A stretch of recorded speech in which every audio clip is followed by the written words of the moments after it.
Que apareceu aí há pouco, o presidente da Câmara dos Deputados. Estou falando do Hugo Mota, pessoal. Hugo Mota manteve na pauta de amanhã a votação do projeto de lei antifacção. Ele disse que o tema é urgente e insiste na votação do projeto terça-feira, amanhã. O relator, deputado Guilherme Derrite, já apresentou 4 versões do parecer. E aí, Reinaldo, você comentava há pouco, né? Na sua coluna, você escreveu que em política não existe coincidência, mais espírito do tempo. Aí tá a coluna do Reinaldo. Acredite quem quiser que há uma simples convergência de agendas entre a matança no Rio e o PL destrambelhado de Guilherme Derrite. Tudo está relacionado, Reinaldo? Está tudo relacionado, claro. Por isso que eu falei que o que existe em política é o espírito do tempo, né? Veja só, Diego, houve aquele episódio no Rio de Janeiro. O governador do Rio de Janeiro, Cláudio Castro, fez uma aposta bem sucedida para ele, né? Então, se promoveu uma matança inédita, que obviamente não resolveu o problema da segurança. Aí pode dizer, não, mas o objetivo nem era esse. Não, eu sei que não, mas não resolveu nem mesmo a questão da ocupação daquele local, que continua a ser ocupado pelo Comando Vermelho. E os complexos da PEN do Alemão. E as 117 pessoas que morreram aí, no caso que a polícia disse serem todas do Comando Vermelho, morreram 4 policiais, essas 117 pessoas, obviamente, já foram repostas, né? Então, já lá, de novo, soldados do Comando Vermelho cuidando daquela região e a população tiranizada como sempre, né? O projeto que o governo tinha, o PL antifacção, projeto de lei antifacção, estava lá desde abril. O projeto, a PEC da segurança pública também está lá na Câmara, né? E está tudo isso parado, né? Sem andar, né? Aí o Mota diz, vamos fazer andar. Dá a relatoria para o Guilherme Derrite. Guilherme Derrite esse que faz uma proposta e essa proposta previa o quê? E aí não adianta falar assim, mas isso já foi superado. Não, não tem nada superado. Calma lá. Nós estamos falando de uma proposta que, segundo alguns, vai definir a eleição. Eu não concordo com isso. Eu não acho que será a segurança pública definir a eleição federal. Eu acho que ela vai ser muito importante. Mas esse negócio de que ela vai definir a eleição, aí eu acho que é mais desejo de alguns setores, tal, né? Identificado, sobretudo, com o tarcisismo, e muitos querem que não seja nem petista nem bolsonarista, o que é de rir às gargalhadas, porque o Tarcísio é um bolsonarista mesmo, de verdade. O fato dele ser um pouco mais articulado do que o resto não quer dizer que ele não seja, né? Mas, de qualquer modo, há essa coisa que o Tarcísio representar um centro, que é uma piada isso, né? Ser um bolsonarista moderado, aí então já vai para o humor involuntário, né? Então, note, o Derrite apresentou uma proposta que simplesmente tirava a Polícia Federal das investigações das facções criminosas e colocava as facções na lei antiterrorismo, né? Um artigo criado na lei, na 13.260, o artigo 2A. Né? Olha só, ou segundo A. Né? Isso é um projeto, isso não é uma... O que me incomoda muitas vezes, em algumas análises, entre outras coisas, é ver nisso que fez o Derrite, uma espécie de coisa assim incidental ou acidental, digo. Olha, Derrite, vejam vocês, começou, foi fazer o relatório dele e botou esse negócio lá. Na pressa, né, Reinaldo? Estava ali com Na pressa. pressa. Destacando, aliás, a pressa é fundamental aí, destacando, né, que o Mota o fez relator no dia 7 e 2 horas depois ele já tinha o texto. Já estava pronto. Tinha sido uma articulação de bastidor. Com quem? Com Tarcísio de Freitas, que é o chefe político dele.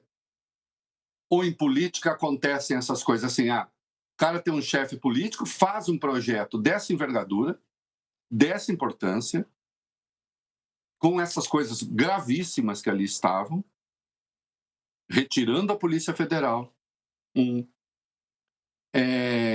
colocando as facções como organizações terroristas. Não, mas eu não chamava assim. Quando você vai ver o texto, na prática é a mesma coisa. Na prática é a mesma coisa. Está na lei antiterrorismo. E reduzindo drasticamente as fontes de financiamento da Polícia Federal, o que persiste na quarta versão do texto. Persiste na quarta versão do texto aquilo que ele prevê para as penas contribui para inchar os presídios, porque se isso se estende à raia miúda, que está sob o controle de PCC, de Comando Vermelho, os presídios vão explodir. Aumentando o poder de quem? Daqueles que controlam os presídios. Quem é que controla os presídios?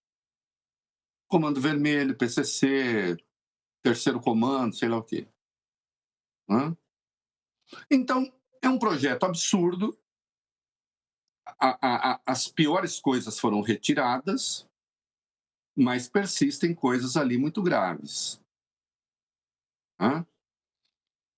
Mas por que você diz que o Brasil estará diante da escolha de combater o crime ou elevá-lo a um novo nível, como eu afirmo na minha coluna? Porque se essa conformação ganha a eleição, Tarcísio e essa turma, o que eles entendem por segurança pública vai ser aplicado.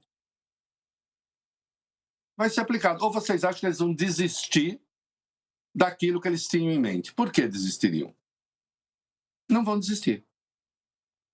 E o que eles tinham em mente não integra o combate ao crime organizado, não integra as forças policiais. Qual é o propósito, quando você vê, da PEC da Segurança Pública e da Lei Antifacção, a original apresentada pelo governo? O propósito é unir as forças policiais federais, com as forças estaduais. Esse é o propósito, fazer uma integração. A proposta da extrema-direita, consubstanciada no texto do Derrite, faz precisamente o contrário. Subordina, inclusive, a atuação da Polícia Federal à vontade dos governadores e das polícias civis, que, por sua vez, são controladas por políticos locais. Vejam a situação do Rio de Janeiro. Quem indica os delegados no Rio de Janeiro são deputados estaduais.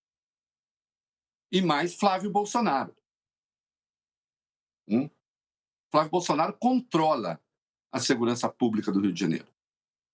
Essa maravilha que a gente vê no Rio de Janeiro está sob controle de Flávio Bolsonaro.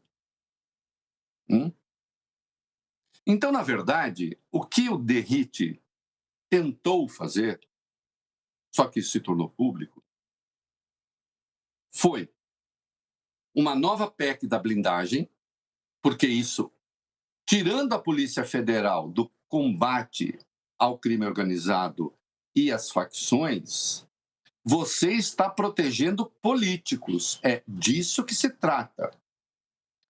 Por quê? Os 50 bilhões por ano em emendas, esse dinheiro transita pelo crime organizado. Você está juntando emenda com narcotráfico. Narcotráfico hoje no crime organizado é o de menos. Tráfico de cocaína, tráfico de maconha, importante, claro, para o caixa, mas é o menos, não é o mais. Não é o de mais relevante tem no crime organizado. Bom, como é que esse projeto veio à luz? Com a anuência de quem? O que é que determina que Hugo Motta escolhe o Derrite para fazer isso? Por que ele escolheu o Derrite para fazer isso? Só para fazer um H com Não, isso foi numa articulação com Tarcísio de Freitas e com governadores também. Só que à medida que ele foi obrigado a dar uma enfraquecida lá do ponto de vista deles no projeto, aí os governadores que estavam babando ainda mais ódio, aí falaram, tá bem assim, não ficou bom e tal, porque eles queriam o negócio do terrorismo. Alguns querem aproveitar a oportunidade para reduzir a maioridade penal, cuja constitucionalidade é discutível, eu considero que é inconstitucional, que mexe em garantias fundamentais do artigo 5º e, segundo o artigo 60 da Constituição, todo o artigo 5º é cláusula pétrea da Constituição e não pode ser alterado nem por emenda. Mas isso é um debate que lá adiante pode aparecer. Vamos ver. É, Né? Diga. não, eu ia falar do Flávio, mas você pode completar. Então, note, há, evidentemente, né, uma escolha que a sociedade vai ter de fazer. Que escolha será essa? Porque se alguém imagina que eles vão desistir dessa proposta, não vão desistir dessa proposta, porque garantir a impunidade é fundamental neste caso. Né? E aí, disse o Mota, eu não tenho interesse em passar, dar o troféu para o Lula ou dar o troféu para o Derrite. Não, a questão não é de dar o troféu para um ou de dar o troféu para outro. A questão é outra, né? Porque isso remete de novo para aquela tese estúpida da polarização. A questão é saber o que está certo e o que está errado. É certo tirar a Polícia Federal do combate ao crime? Mas isso foi retirado do projeto. Mas se eles ganham, volta. Se eles ganham, volta. Eles não estão conformados com essa Polícia Federal como está. Não estão conformados nem com a autonomia da Polícia Federal. O que Bolsonaro, quando estava no poder, deixava muito claro. Né? No dia 22 de abril de 2020, ele disse que queria controlar a Polícia Federal. Deixou isso claríssimo. Então, isso volta.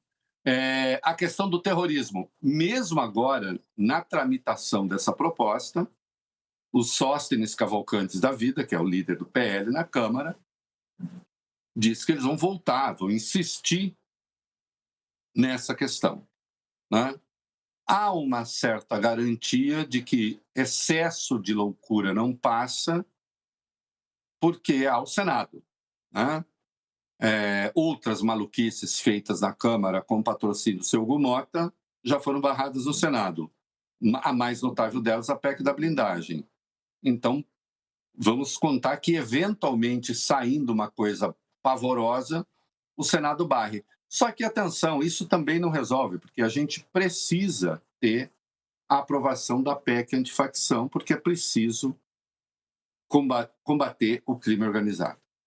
É isso. É isso aí.